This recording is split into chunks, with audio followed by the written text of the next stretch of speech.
Welcome to Truth Report.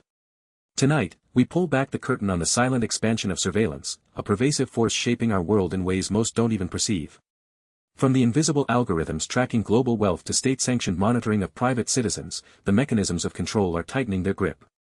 We'll expose how technological advancements, seemingly mundane economic analyses, and even legislative actions are converging to create an architecture of unprecedented scrutiny. We're talking about the erosion of privacy, the weaponization of data, and the chilling implications for individual freedom and global power dynamics. Our investigation tonight connects seemingly disparate events, a groundbreaking economic paper, a controversial new state law, the evolving debate on AI regulation, a high-stakes international summit, and a shocking raid on a journalist's home. Each story, a critical piece of a larger puzzle. We'll delve into who benefits from these expanding surveillance capabilities, who loses their autonomy and their rights, and how these developments are fundamentally altering the balance between the individual and the state, between transparency and control. Stay with us. The truth, as always, is far more unsettling than the headlines suggest. This is Truth Report.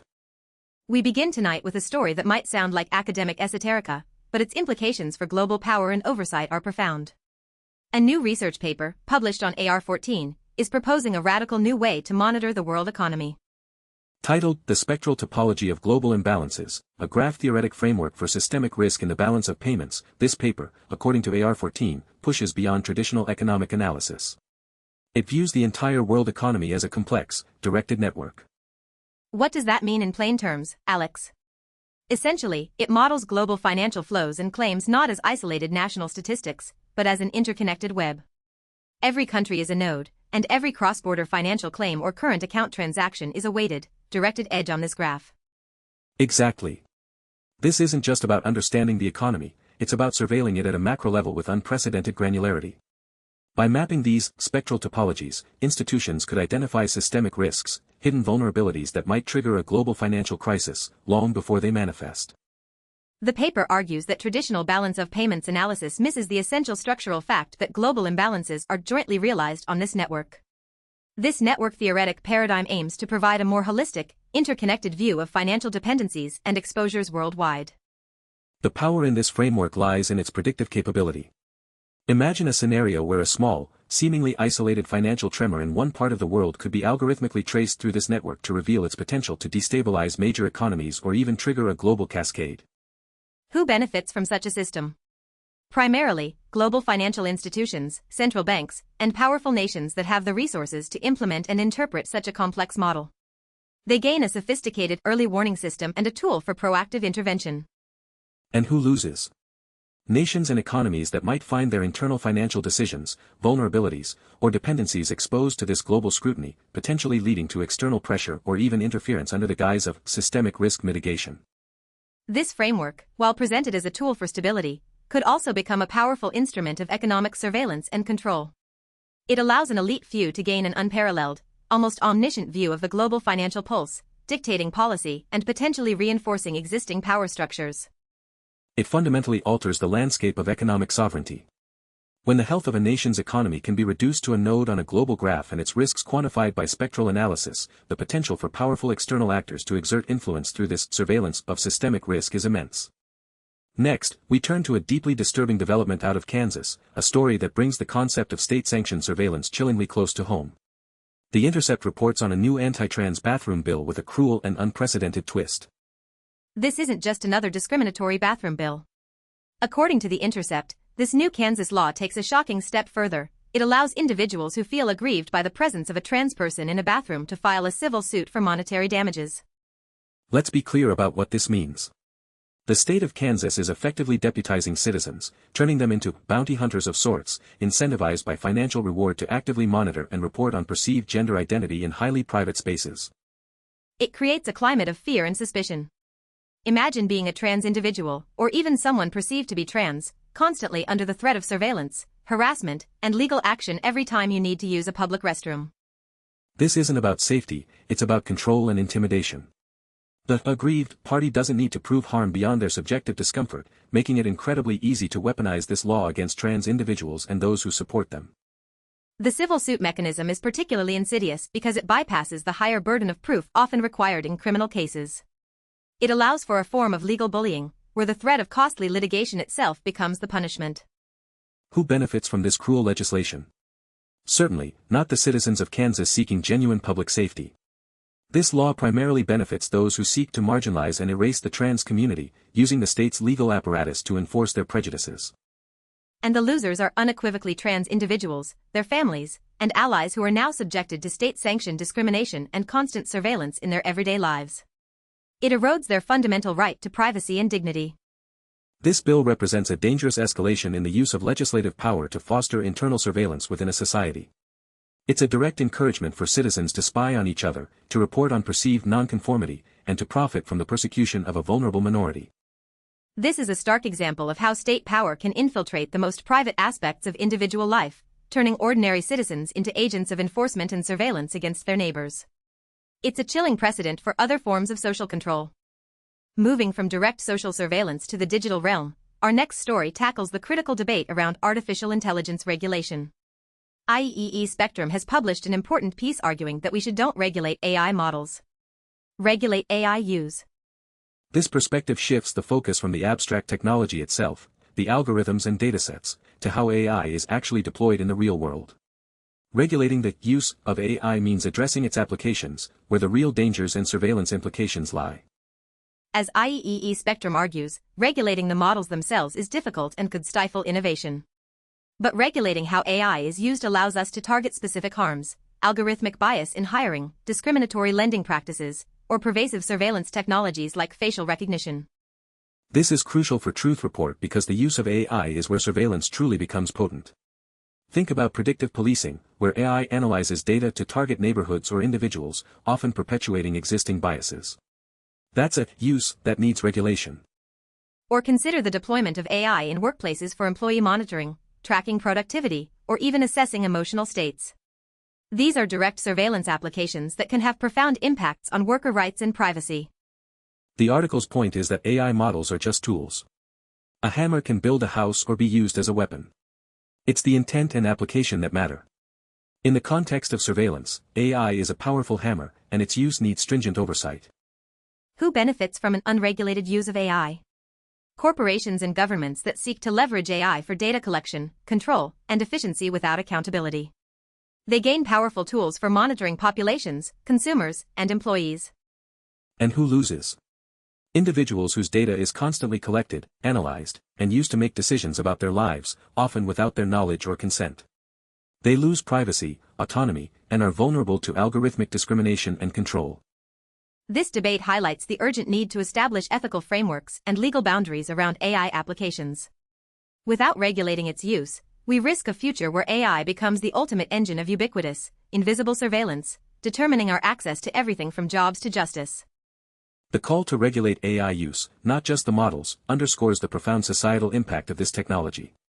It's a recognition that without careful oversight, AI can easily become a tool for sophisticated, large-scale surveillance by both state and corporate entities, often with little transparency.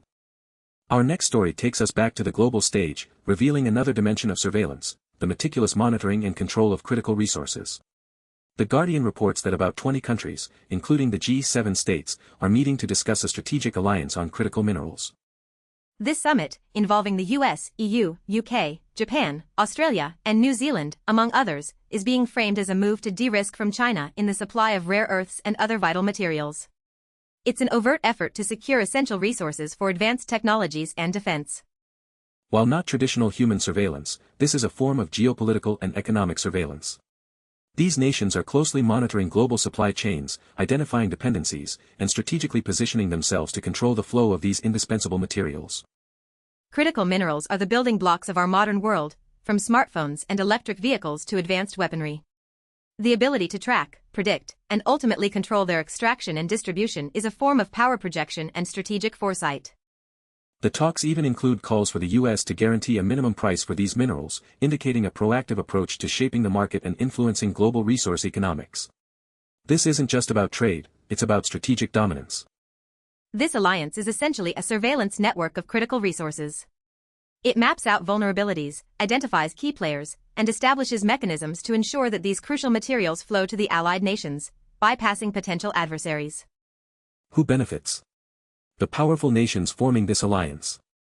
They gain enhanced supply chain security, reduced reliance on specific geopolitical rivals, and a stronger position in the race for technological supremacy and national security. And who loses? Nations not part of this exclusive alliance, particularly those reliant on these critical minerals but lacking diversified supply options or the geopolitical clout to secure them. They could face higher prices, limited access, or increased vulnerability. This initiative highlights how global powers are constantly engaged in a form of strategic surveillance, meticulously tracking resources, trade routes, and geopolitical influence. It's about building a closed loop of control over the very materials that define the future economy. This isn't just business, it's an intelligence operation on a global scale. By forming these alliances and monitoring critical supply chains, these nations are consolidating power, creating new dependencies, and ultimately exercising a form of economic and geopolitical control. Finally, we turn to a deeply concerning event that brings the threat of state surveillance directly to the doorstep of American journalism. The Intercept reports on the FBI raid of a Washington Post reporter's home, serving as a chilling reminder about digital privacy. This incident, involving reporter Hannah Nat Hansen, exposed a critical vulnerability for anyone carrying a smartphone. According to The Intercept, the search warrant itself revealed how authorities can compel individuals to unlock their phones using biometrics. This means your fingerprint, your Face ID, your biological data, can be legally coerced to open your device, effectively bypassing your Fifth Amendment right against self-incrimination, which traditionally protects you from being forced to provide a password. The Intercept's piece makes a stark recommendation: turn off your phone's biometrics now. This is not an academic exercise, it's a practical defense against a powerful tool of state surveillance that exploits our convenience for access. Imagine the implications for journalists, whistleblowers, activists, or even ordinary citizens. With biometrics, law enforcement can gain immediate access to your private communications, contacts, photos, and sensitive data without your active consent or a password. This raid isn't an isolated incident, it's a demonstration of how deeply embedded technological surveillance has become in law enforcement tactics. It highlights the growing disparity between constitutional rights and technological capabilities. Who benefits from this ability to compel biometric unlocks? Law enforcement agencies gain a powerful, expedited method to access digital evidence, effectively turning your own body into a key against your will. And who loses? Every individual who values their digital privacy and the sanctity of their personal information. Journalists, in particular, lose a crucial layer of protection for their sources and confidential materials, directly impacting press freedom. This incident underscores the urgent need to understand the legal landscape surrounding digital devices and personal data. Our phones are extensions of our minds and lives, and the state's ability to unlock them without consent represents a profound threat to civil liberties. The raid on a journalist's home is a flashing red light. It signals an escalating tactic by the state to penetrate our digital lives, reminding us that the surveillance apparatus is constantly evolving and that our digital defenses must evolve with it. We've covered 5 seemingly disparate stories tonight, but a clear, unsettling pattern emerges when we view them through the lens of surveillance. From global finance to local bathrooms, from AI's power to our personal devices, the architecture of control is rapidly expanding. Story 1, the spectral topology of global finance, reveals the sophisticated, unseen systems monitoring our economic health, turning national economies into data points for powerful institutions. It's economic surveillance at a macro level, influencing global stability and national sovereignty. Then we have Kansas, where state legislation is actively weaponizing social interaction, incentivizing citizen-on-citizen surveillance in the most private of spaces.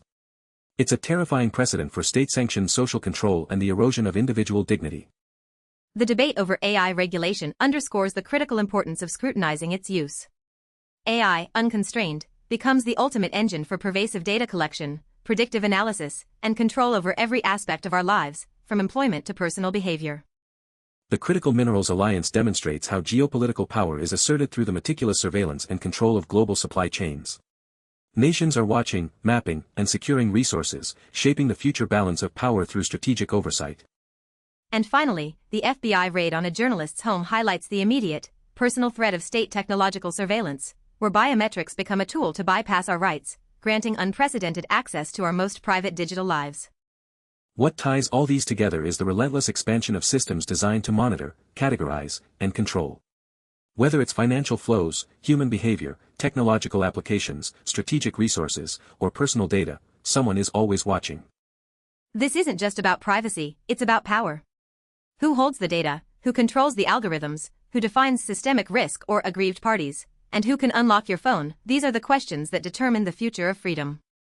The truth is, the world is becoming an increasingly monitored place. Your economic footprint, your identity, your digital life, even the very resources powering our world, are under constant observation. The fight for transparency, for accountability, and for the protection of individual liberties has never been more critical. We must demand oversight, challenge intrusive laws, and actively protect our digital and physical spaces. We urge you to inform yourselves, to question the narratives, and to take action where you can. Support organizations fighting for privacy, advocate for ethical AI, and understand your rights in an increasingly surveilled world. For Truth Report, I'm Maya Clarity. And I'm Alex Truth.